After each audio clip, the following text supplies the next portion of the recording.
Abu Nawas jalan sendirian menuju masjid untuk menunaikan sholat subuh. Setibanya di masjid, dia melihat para jamaah sudah pada berkumpul meskipun saat itu azan subuh belum berkumandang. Masing-masing dari mereka sibuk dengan ibadahnya. Ada yang berzikir, ada yang sholat sunnah, ada juga yang membaca Al-Quran sembari menunggu datangnya waktu subuh. Setelah selesai menunaikan sholat subuh dan dizikir, orang-orang mulai beranjak meninggalkan masjid. Ketika sampai di halaman masjid, Abu Nawas terlihat senyum-senyum sendiri sambil memandangi topinya. Tentu saja tingkah ini membuat para jamaah penasaran. "Hei Abu Nawas, memangnya apa yang kamu lihat di dalam topimu sampai-sampai terlihat sangat bahagia?" tanya salah satu jamaah. "Aku melihat surga dan para bidadari di dalam topiku," jawab Abu Nawas dengan ekspresi meyakinkan. Mendengar jawaban itu, para jamaah berbondong-bondong menghampiri Abu Nawas.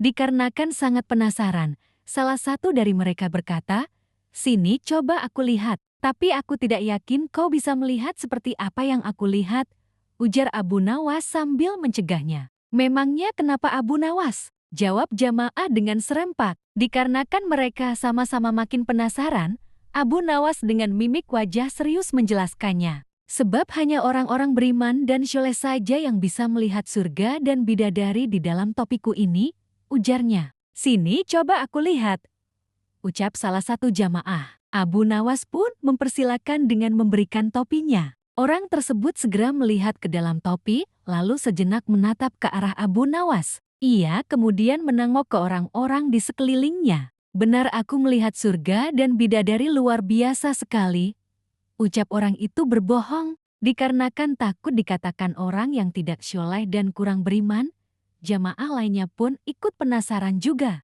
"Benarkah? Coba aku ingin melihatnya," ucap jamaah lainnya. Setelah melihat ke dalam topi Abu Nawas, ia terbelalak lantaran tidak melihat apa-apa. Namun lagi-lagi karena gengsi takut dikatakan orang tidak syoleh dan tidak beriman, dia pun terpaksa berbohong. "Iya benar aku melihat bidadari yang cantik jelita satu persatu," ujar jamaah lainnya. Akhirnya semua jamaah mencobanya dan jawabannya pun sama karena gengsi takut dibilang bukan orang syoleh dan kurang beriman. Sampai tibalah giliran terakhir seorang jamaah yang dikenal pendiam. Ia pun mengambil topi Abu Nawas dan melihat ke dalamnya. Dia tidak melihat apa-apa, justru mencium bau apak dari topi Abu Nawas. Orang itu langsung melempar topi ke tanah dan berkata dengan sedikit nada jengkel, "Aku tidak melihat apa-apa. Yang ada bau apak. Lalu kau akan menuduhku orang tidak beriman?" tutur orang itu kepada Abu Nawas. Melihat hal itu,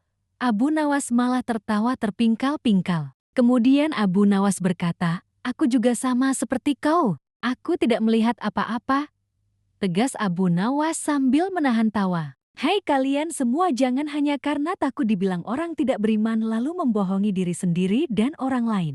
Selama taat beribadah dan menjauhi larangan Allah Subhanahu wa Ta'ala, kalian tidak perlu takut dan tak perlu malu kepada orang lain disebut sebagai orang yang tidak beriman. Cukup hanya kalian dan Allah Ta'ala yang tahu, dan lagian mana mungkin surga bisa terlihat sementara kalian belum mati," tambah Abu Nawas. Seketika mereka yang tadinya mengerumuni Abu Nawas langsung membubarkan diri sambil menahan rasa malu. Wallahu alam.